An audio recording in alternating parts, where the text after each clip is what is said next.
The M816 medium wrecker, versatile and powerful, is just the vehicle needed for this type of recovery mission. Even though you have the right vehicle for the job, you must still apply the necessary operational procedures.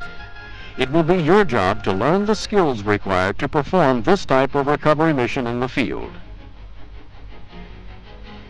This mission requires the use of the rear winch because of its heavy recovery capability.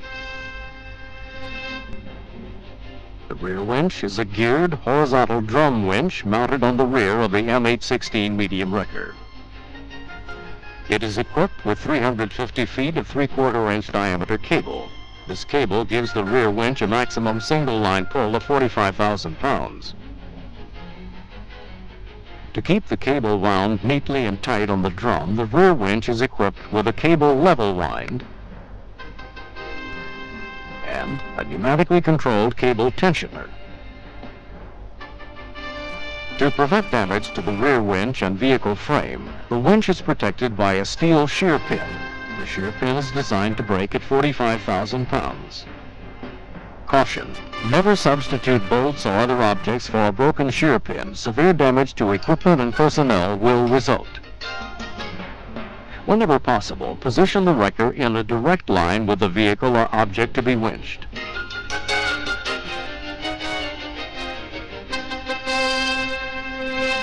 Winch cable guide rollers will permit pulling of the load at any angle up to 90 degrees, left or right from the center line of the truck, and any angle up to 60 degrees above or below the horizontal plane of the winch.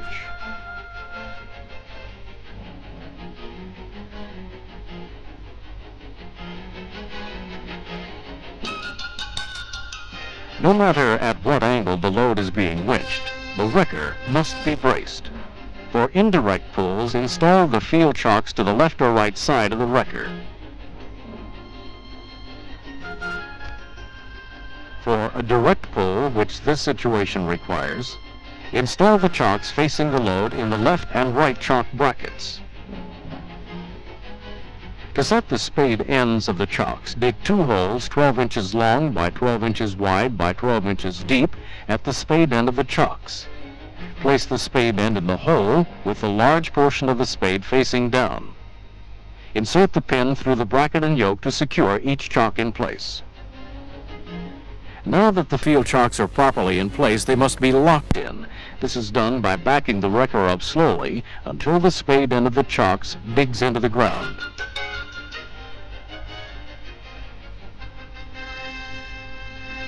Now move to the vehicle cab. With the engine running, depress the clutch pedal.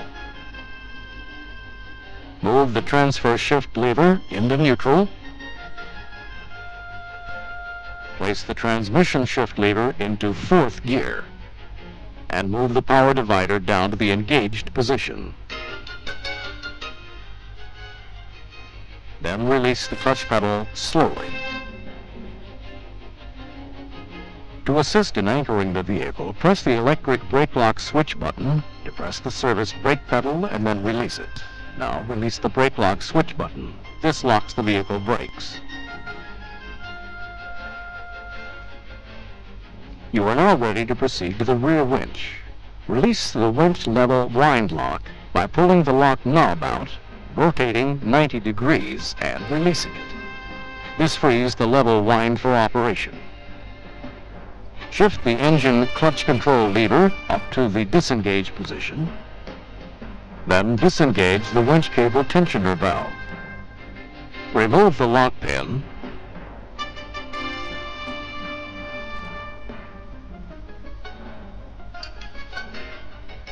And shift the rear winch shift lever to the unwind position.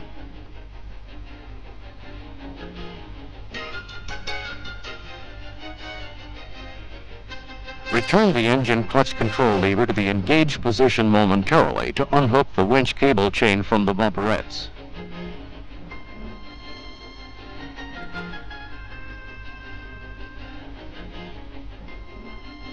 Move the engine clutch control lever to the engaged position to unwind the cable.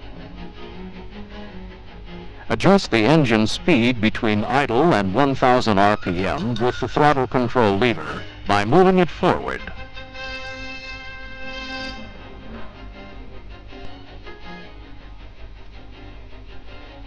Caution: do not exceed 1000 RPM or severe damage to personnel and equipment may result. When the required amount of cable is unwound, disengage the clutch and put the winch shift lever in neutral.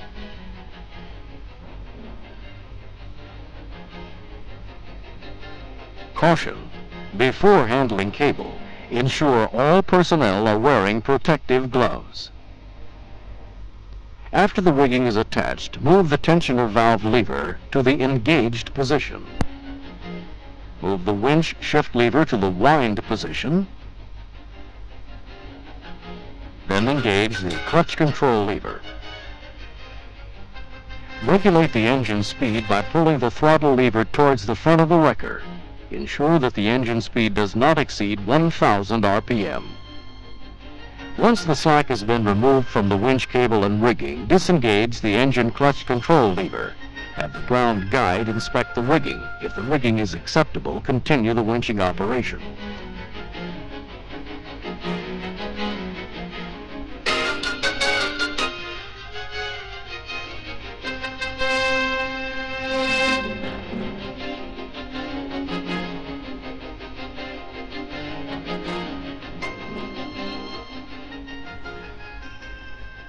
Upon completion of the winching operation, remove the rigging and wind in the cable. Stop as the chain approaches the guide rollers.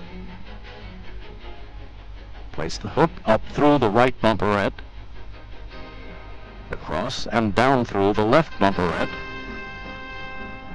and then place the hook around the chain between the bumperettes. Remove the slack in the chain by briefly engaging the clutch control lever. Place all rear controls back in their original positions, to include the level wind lock.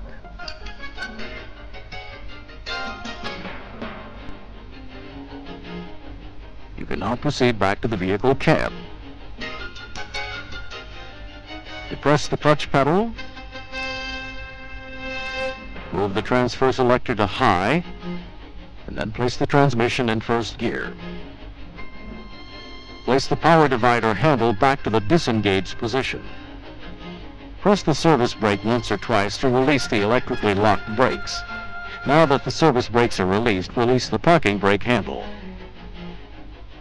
Release the clutch pedal and move the vehicle forward enough to free the field chocks. Press the clutch and put the transmission into neutral, and reset the parking brake. Then release the clutch and exit the cab. Remove the field chocks and store them back on the vehicle. Ensure that all other equipment used is placed back into its proper storage compartment. The operation you've just seen is typical of the type of work you will encounter as a wrecker operator. The M816 medium wrecker, if properly operated, can meet the needs of many types of recovery operations.